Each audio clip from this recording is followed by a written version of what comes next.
What if your child's school stripped every identifiable pupil photo from its website and social media? Not because the school suddenly hated joy, not because someone in leadership had declared war on sports day, jazz hands, and smiling children holding laminated certificates, but because the safeguarding lead looked at the public internet and said, no, this is no longer safe enough. Then a parent complains. Their child won a sporting award. The photo was online. Now it has gone. The parent says the achievement has been erased. And that parent is not being ridiculous. Their child worked hard. They want the school to celebrate that. They want pride, not silence. Meanwhile, the marketing lead is looking at the website and thinking it now has the emotional warmth of a procurement portal. And the safeguarding lead is looking at the same website and thinking, yes, good, at least the children are not searchable by strangers with broadband and bad intentions. So who is right? Annoyingly, everyone, which is exactly why this is worth 20 minutes.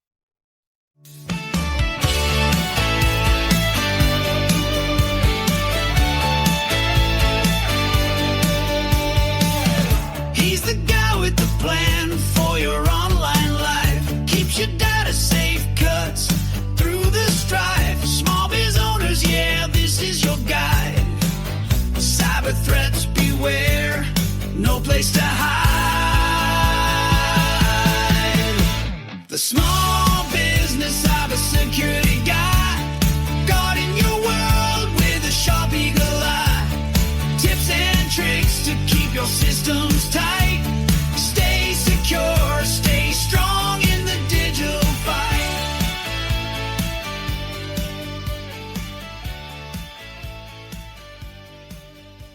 Welcome back to the Small Business Cybersecurity Guy. I'm Noel Bradford. With me today is Morven McLeod. Hello? And Graham Faulkner. Afternoon. And Lucy Harper. Hello? We take a messy scenario, the kind that lands on a desk at 9:15 with no clear answer, and we pull it apart. Today's scenario is simple. A school removes every identifiable pupil photo from its website and social media. A parent complains that their child's sporting achievement has been erased. The safeguarding lead and the marketing lead disagree about what to do next. And somewhere in the middle, probably with a cooling mug of tea, sits the head teacher. This is not a fake problem. Schools are under pressure to show community, success, inclusion, and identity. Photos do that very well, but photos of children on the open web now carry risks that did not look the same 5 years ago. That matters because people do not experience this as a policy issue. They experience it as pride, fear, trust, anger, and sometimes grief. A child wins something. A school removes the public record. A parent feels the child has been pushed out of the story. And the practical problem is that nobody can fix this with a single consent form. Consent helps. Policy helps. But neither of them turns the internet into a controlled environment. Exactly. The public internet is not the school notice board with nicer fonts. Noel, you told us you found a photo of yourself in a primary school play a while back. I did, and before anyone starts, yes, it was a real photograph. Was it in colour? Did schools have cameras then? Or did someone have to carve it into slate? This is the respect I get. 4 decades in technology, and my own panel thinks I attended school with a sundial. But that is the point. That photo was private. Family box private. Memory private. Not searchable, scrapable, downloadable, and reusable by anyone with Wi-Fi and poor morals. Exactly. It is searchable. It is scrapable. It is copied. It is archived. It is fed into tools by people who do not care what your consent form said in 2022. So let's get into the mess. First, let's be fair to schools, because this is not one of those episodes where we pretend everyone was stupid. Schools published pupil photos because it made sense. Parents liked seeing them. Prospective parents liked seeing happy children. Governors liked seeing evidence of a thriving school. Marketing teams liked proving the place was not just damp corridors and budget spreadsheets. Photos are powerful because they show life. A school can write 5 paragraphs about community, or it can show 1 picture of a team celebrating after a match. The picture wins. It always wins. And there are legitimate school purposes here. Education, community, celebration, recruitment, newsletters, events, trips, music, drama, sport. None of that is strange. None of that is sinister. But normal use does not remove duty of care. And this is where the Tammy Buchanan episodes matter. When we covered the Kedo nursery breach with Tammy, it was not abstract compliance chat. It was children's data. It was photos. It was school and nursery systems holding intimate material that no criminal should ever get near. Tammy made the education reality very clear. Schools and early years settings hold far more than names and email addresses. They hold learning journeys, observations, photos, family context, medical details, and safeguarding clues. And they often use several platforms to do that. Some are mainstream school systems. Some are nursery platforms. Some are custom integrations built because someone needed two systems to talk to each other before Thursday. The second Tammy episode landed an even bigger point. Cybersecurity is now part of safeguarding thinking, not separate from it, not next to it, inside it. Which means this is not, can Dave from IT look at the website when he has finished arguing with the printer? It is a child protection decision with data protection wrapped around it. And once you see it that way, the question changes. It is not, will this photo make the website look warmer? It is, does this public image create an avoidable risk for a child? The problem is that most schools built their image practice for an older web, a web where publishing a photo meant putting it on a page and hoping parents saw it. Now, publishing a photo can also mean feeding a permanent data trail. Face, uniform, badge, team, location, date, peers, achievement, routine. That is not just a picture. It is context. And context is the bit people forget. A head and shoulders picture is one thing. A child in uniform, named in a match report, linked to a school, tagged on a platform, and archived forever is another. At that point, you have not published joy. You have published a small dossier with bunting around it. That is where the parent complaint gets complicated, because the parent is reacting to the removal of pride. The school is reacting to the exposure of identity. Both are emotional, both are valid. The mistake is treating one as caring and the other as cold. Safeguarding is not an attack on celebration. It is the frame that lets celebration happen without creating avoidable harm. Which sounds very grown up. So let me translate. The answer is not to hide every child in a cupboard. The answer is to stop behaving like public social media is a harmless scrapbook. We need to talk about consent, because this is where schools often feel safer than they are. The logic goes like this. We had parental consent, therefore the image is fine. That is too thin. Consent is not a magic cloak. It does not make the dementors go away. And it does not remove the technical reality. Once an image is public, the school loses meaningful control. It can be copied. It can be cached. It can be scraped. It can be downloaded. It can be reposted.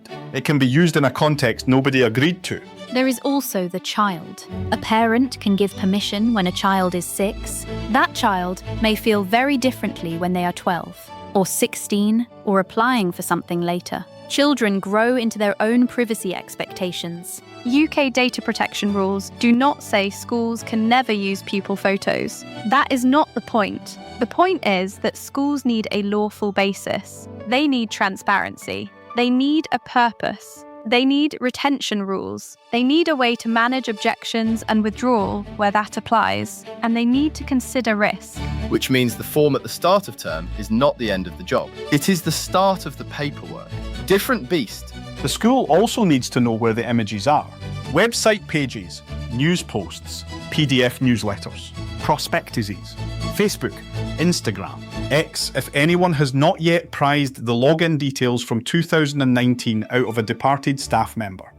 Every school has one of those accounts. It was set up by someone enthusiastic. They left. The password is probably still the mascot name and the year of the summer fair. This is why parents get frustrated too. They often hear a blunt rule. No photos, no names, no exceptions. But nobody explains the risk. Nobody says, we are still proud of your child. We are changing how we show it. That sentence matters. We are still proud of your child. We are changing how we show it. That may be the whole episode in 2 lines. Now let's deal with the awkward bit. Some people will say this is paranoia. They will say, we have always put school photos online. They will say, nothing bad has happened, which is the classic security argument used 5 minutes before something bad happens. The risk has changed, not because children changed, not because schools changed, because the tools around the images changed. Scraping is easier. Image search is better. Facial matching is stronger. Generative AI tools can alter images at scale, and criminals do not need a sophisticated operation to misuse public material. The emotional impact is the part people should not minimize. If a child's ordinary school photo is misused, the damage is not ordinary. It can become fear, shame, bullying, blackmail, and trauma, even when the original image was innocent. This is where the phrase public image starts to sound too gentle. Public means anyone, not parents, not the local community. Anyone, including the absolute pond life, who should not be allowed near a keyboard, never mind a child. There is also a safeguarding layer that has nothing to do with AI. Some children must not be identifiable online for family, legal, or safety reasons. Some families have complex circumstances. Some risks are not visible to the marketing team. A single missed image can matter. That was also the human thread in the Tammy conversations. The breach story matters because it was not just data leaving a database. It was children becoming exposed through systems adults were trusted to manage. And that is why I get twitchy when someone says, it is only a photo. It is never only a photo when the subject is a child. And then there is metadata. Modern phones and cameras can store details inside image files. Dates, device information, sometimes location data. Good platforms often strip some of it, but relying on often is not a control. Never build policy on the word probably. Probably is where Risk goes to buy a small hat and pretend it is governance. The school also needs to think about cumulative exposure. One image might look harmless. 10 years of posts are different. Sports teams, trips, names, awards, dates. A child can become very visible without anyone making a single dramatic mistake. This is why the argument should not be, are photos safe or unsafe? That question is too crude. The better question is, what is the minimum image exposure needed to achieve the school purpose? And can we meet that purpose in a safer way? Exactly. Because if the answer to showing school community is always publish the faces of children on the open web, then the problem is not safeguarding. The problem is lazy marketing. So here is the decision point. The parent is not wrong to want celebration. The marketing lead is not wrong to want warmth. The safeguarding lead is not wrong to reduce public exposure. The school is wrong only if it turns this into a fight between caring and hiding. The answer is not silence. The answer is safer celebration. And that means explaining the decision to parents in human language. Then backing it with real process. Which sadly means fewer vibes and more grown-up controls. I know, appalling. Let's start with the parent, because this can go wrong very quickly. A defensive response will sound like the school is saying, your complaint is inconvenient, or worse, your child's achievement is less important than our policy. Which is how you get a furious email chain, 3 WhatsApp groups, and a governor asking why everyone is shouting. The school should acknowledge the feeling first. Something like this. We understand why you are upset. Your child's achievement matters. We are proud of them. We have not removed the achievement. We have changed how we share it publicly. That keeps the door open. It does not apologize for the safeguarding decision. It explains the intent. Then offer alternatives. A named achievement without a face. A team photo from behind. A cropped image of the trophy. A school crest and match result. A private parent portal post. A printed display inside school. A newsletter with controlled circulation. And before someone says, but that is not the same, yes, correct. It is not the same. That is the point. Safer often means less convenient, less shiny, and less instantly gratifying. But it should not mean invisible. The school must avoid making children feel that safety means silence. It can still celebrate them. It just needs to stop assuming the whole planet needs access to the celebration. A good response should also make the boundary clear. We will not republish identifiable pupil images on open platforms unless the image has gone through our review process. That review must consider consider consent, safeguarding, purpose, age of the child, context, naming, retention, and platform risk. In other words, no, Dave, we are not sticking it back on Facebook because you used capital letters. Also, do not make this a one-parent exception. Exceptions are where policy goes to die. If the school makes one emotional exception, it creates pressure for the next one. Then the policy becomes theatre. And compliance theatre is my least favourite theatre. Worse than panto. And at least panto knows it is ridiculous. Now marketing. Because if the safeguarding lead simply says no photos ever, the marketing lead will quite reasonably ask what the hell they are supposed to use. Schools cannot communicate like an insurance renewal letter. Parents need to feel the school. Prospective families need to understand the culture. Staff recruitment also depends on atmosphere. You cannot replace all human stories with clip art and a paragraph about values. But identifiable pupil faces are not the only way to show life. Use hands working on a project. Use a trophy on a bench. Use pupils from behind. Use wide shots where faces are not identifiable. Use artwork. Use empty classrooms after a project. Use staff voices. Use parent quotes with permission. Use animation. Use audio. Use good writing, which I appreciate is a radical concept. Thank you, Graham. Thoughts and prayers for all brochures currently saying nurturing environment on page 1. The marketing lead should sit in the policy design, not receive the policy as a stone tablet.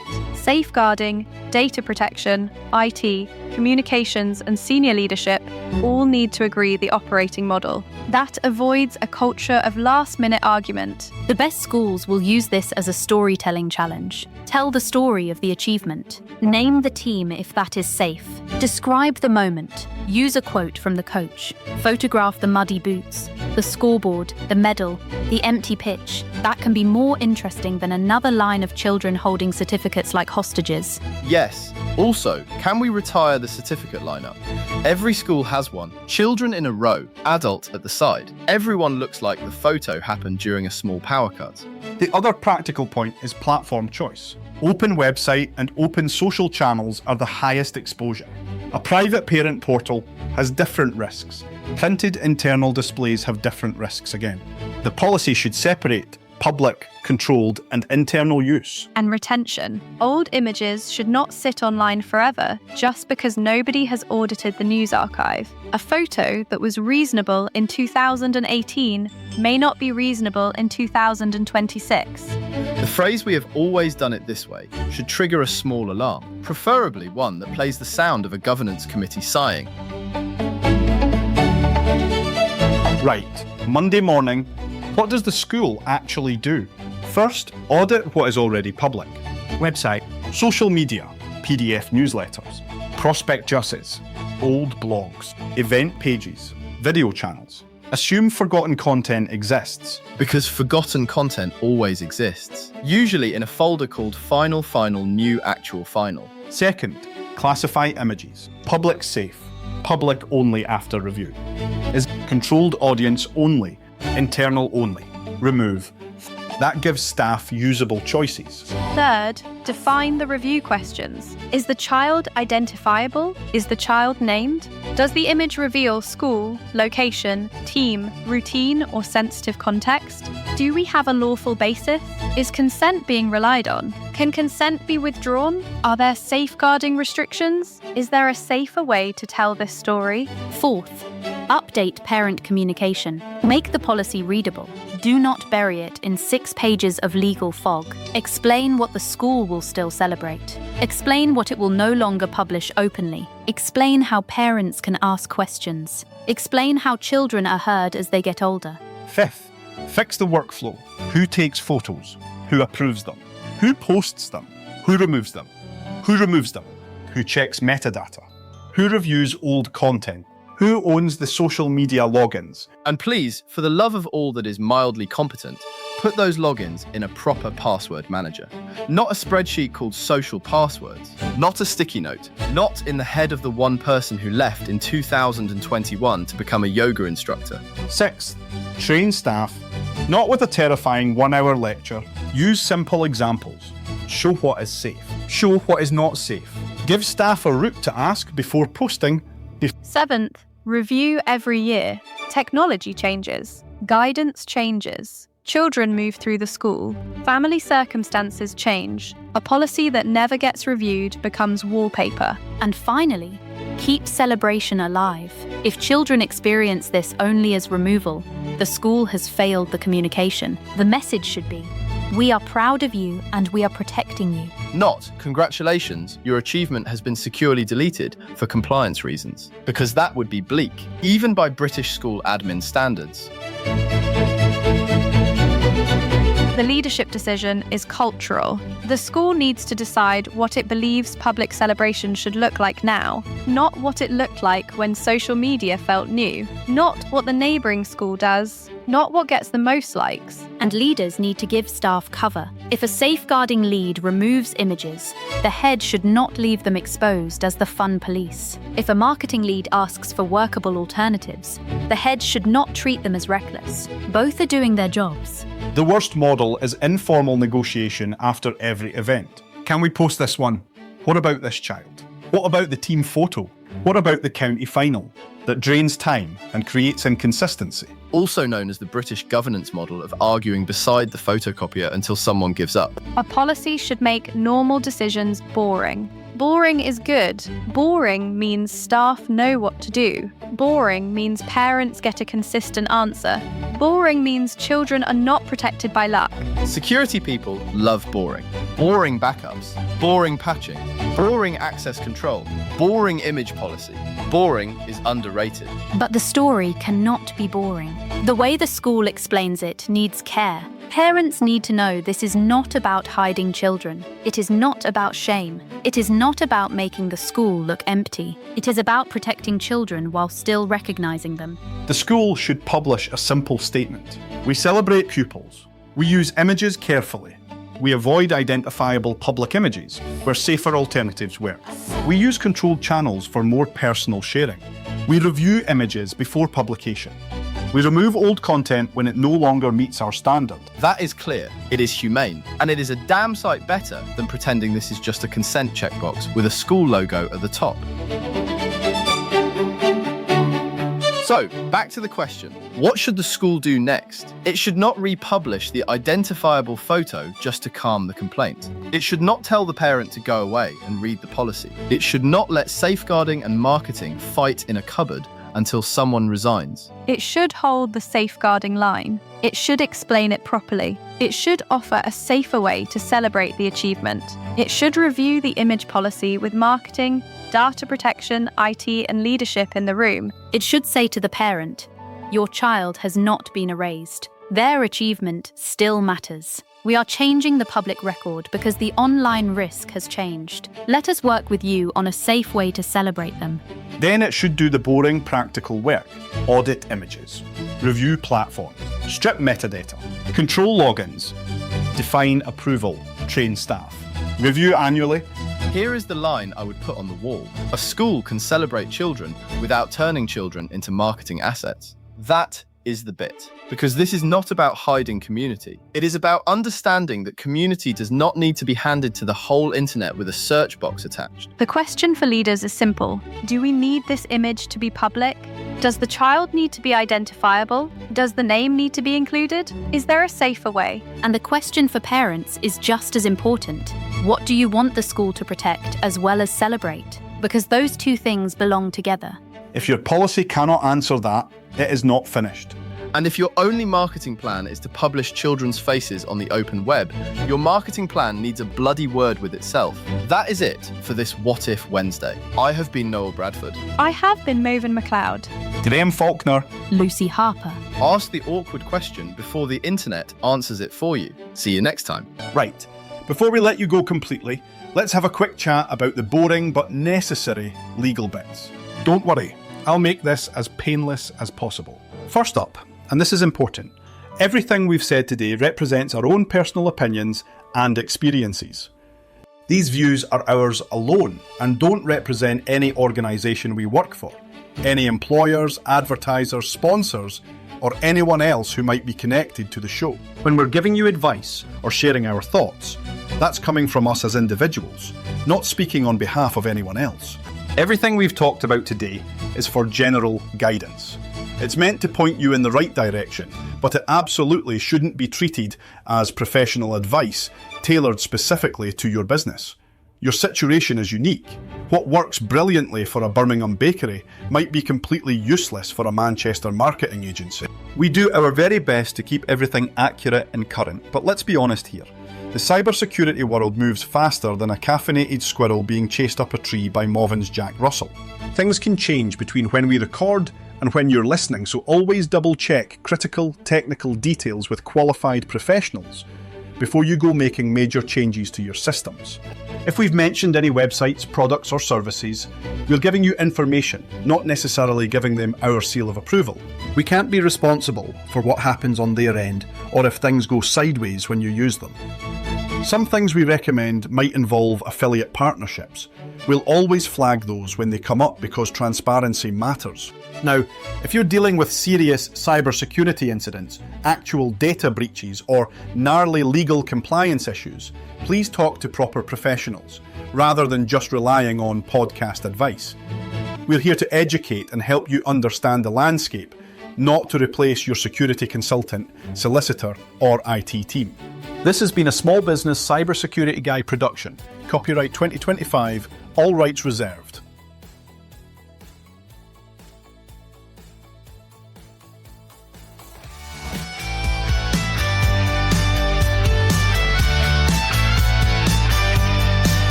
Click subscribe and join the ride.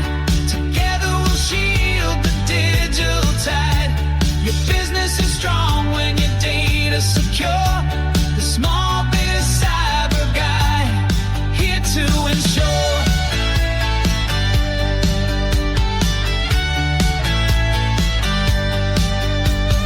Thanks for listening, we're signing off. Stay cyber safe no matter the cost. The Small Biz Cyber Guy says goodbye. Until next time, keep your day